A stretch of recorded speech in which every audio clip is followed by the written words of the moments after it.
বন্ধ হয়ে যাচ্ছে কি বিশ্বের লাইফলাইন হরমুজ প্রণালী? মধ্যপ্রাচ্যের আকাশে এখন শুধু যুদ্ধের দামামা। গতকাল ইরানের নজিরবিহীন ড্রোন ও মিসাইল হামলায় কেঁপে উঠেছে সংযুক্ত আরব আমিরাত। শুধু তাই নয়, সরাসরি মার্কিন যুদ্ধজাহাজেও আঘাত করে ইরান কি তবে আমেরিকার সাথে সরাসরি যুদ্ধে জড়িয়ে পড়ল? তেলের বাজারে আগুন, বিশ্ব অর্থনীতি টালমাটাল।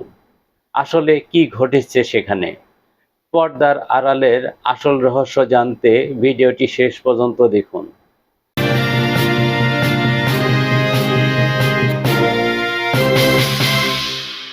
ইরান ও আরব আমিরাতের মধ্যকার দীর্ঘদিনের উত্তেজনা এখন চরমে। হরমুজ প্রণালীতে মার্কিন রণতরীতে হামলার পর মধ্যপ্রাচ্যের মানচিত্র বদলে যাওয়ার উপক্রম হয়েছে। কেন ইরান এই ঝুঁকি নিল? কোন কোন মরণঘাতী অস্ত্র ব্যবহার করা হলো? আর এর জবাবে আমেরিকা ও ইসরায়েল ঠিক কী প্রস্তুতি নিচ্ছে?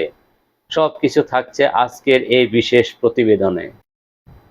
আপনারা দেখছেন ডিজিটাল নিউজ টিভি। আমি সৈয়দ মিরাজুর রহমান আছি আপনাদের সাথে। দর্শক, কেন এই হামলা? বিশ্লেষকরা বলছে ইরান মূলত তিনটি কারণে এই হামলা চালিয়েছে। প্রথমত, মার্কিন অর্থনৈতিক নিষেধাজ্ঞার জবাব দেওয়া। দ্বিতীয়ত, আরব আমিরাত ও ইসরায়েলের ক্রমবর্ধমান ঘনিষ্ঠতা ইরানকে শঙ্কিত করেছে। আর তৃতীয়ত, হরমুজ প্রণালীতে নিজেদের একচ্ছত্র আধিপত্য বজায় রাখা। ইরান বিশ্বকে দেখাতে চায় যে তারা চাইলে যে কোনো সময় বিশ্বের জ্বালানি সরবরাহ বন্ধ করে দিতে পারে। এখন প্রশ্ন হচ্ছে, ইরান এই হামলায় কি অস্ত্র ব্যবহার করেছে? এই হামলায় ইরান তাদের সবচেয়ে আধুনিক প্রযুক্তির সমাহার ঘটিয়েছে। গোয়েন্দা রিপোর্ট অনুযায়ী ইরান শাহেদ 136 কামিকাজে ড্রোন এবং ফাত্তা হাইপারসনিক মিসাইল ব্যবহার করেছে, যা রাডার ফাঁকি দিতে সক্ষম। এছাড়া সমুদ্রপথে মার্কিন জাহাজকে লক্ষ্য করে ব্যবহার করা হয়েছে নূর অ্যান্টিশিপ ক্রুজ মিসাইল এবং দ্রুতগামী অ্যাটাক বোট। আরব আমিরাতের প্রতিক্রিয়া। হামলার পরপরই সংযুক্ত আরব আমিরাত কড়া প্রতিবাদ জানিয়েছে।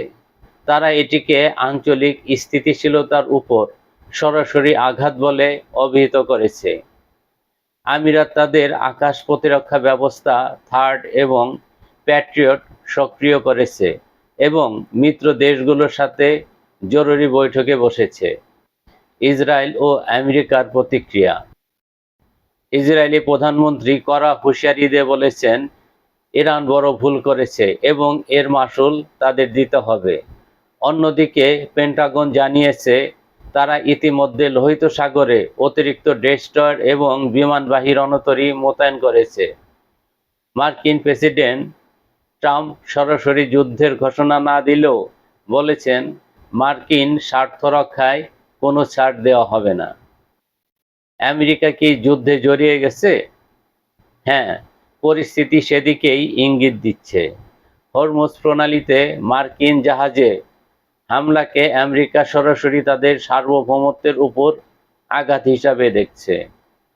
মার্কিন নৌবাহিনীর পাল্টা জবাবে ইরানের কয়েকটি রাডার স্টেশন ও ড্রোন লঞ্চিং প্যাড ধ্বংস করে দিয়েছে বলে খবর পাওয়া যাচ্ছে। এটি এখন কেবল ছায়াযুদ্ধ নয়, সরাসরি সংঘাতের দিকে মোড় নিয়েছে। দর্শক, আপনার কি মনে হয়, ইরানের এই দুঃসাহসিক পদক্ষেপ কি মধ্যপ্রাচ্যে বড় কোনো যুদ্ধের সূচনা করবে, নাকি আমেরিকা ও ইসরায়েল মিলে ইরানকে থামিয়ে দিবে? আপনার মতামত অবশ্যই কমেন্ট বক্সে লিখুন। আর এই মুহূর্তে সব ব্রেকিং নিউজ সবার আগে পেতে আমাদের ডিজিটাল নিউজ টিভি চ্যানেলটি সাবস্ক্রাইব করে বেল আইকনটিতে চেপে রাখুন। মধ্যপ্রাচ্যের এই দাবানল কোথায় গিয়ে থামে সেটাই এখন দেখার বিষয়। তবে কথা নিশ্চিত, এই উত্তেজনার প্রভাব পড়বে আপনার পকেটেও। জ্বালানি তেল থেকে শুরু করে নিত্য পণ্যের দাম বাড়তে পারে আকাশচুম্বী। পরবর্তী আপডেট আসা মাত্রই আমরা আপনাদের জানাবো। ততক্ষণ পর্যন্ত ভালো থাকুন, সুস্থ থাকুন। আল্লাহ হাফেজ।